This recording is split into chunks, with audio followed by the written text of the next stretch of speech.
How do you know then when to step aside and like let other people do their stuff, right? Because so many founders are like, I'm going to be in the weeds every day, working 100+ hour weeks, end to end nonstop.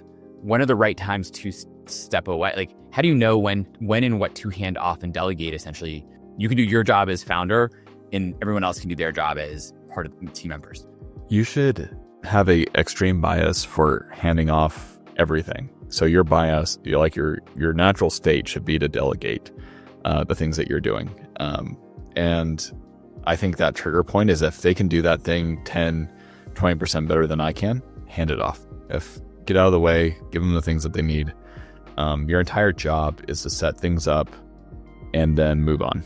How do you set things up in the right way, right? So I think what you just said makes a ton of sense to me. I'm obviously biased towards that because I built a business in this space, right? Troy's doing some of that. Your previous business has sort of done some of that too.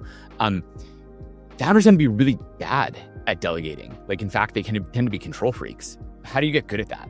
It's tricky. So each Support Ninja, for example, has 14 different departments at the time. And your company probably has a ton of different departments. And each department has its own skill sets that are needed, their own KPIs, their own indicators of whether that department's healthy and serving the needs of the company.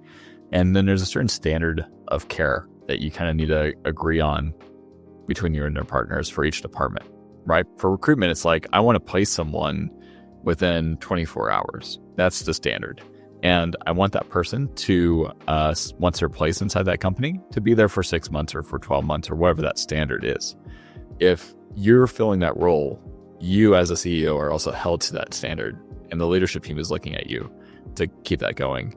And then whenever you step back, whoever fills that role also needs to meet that standard. And then that's your indicator of if you can step back or not.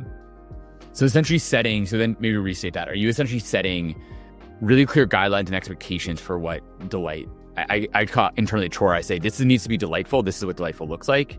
Setting that standard, showing what that standard is and that it's possible to hit it. And then saying, now your job is to go hit that. I know it's possible, go do it.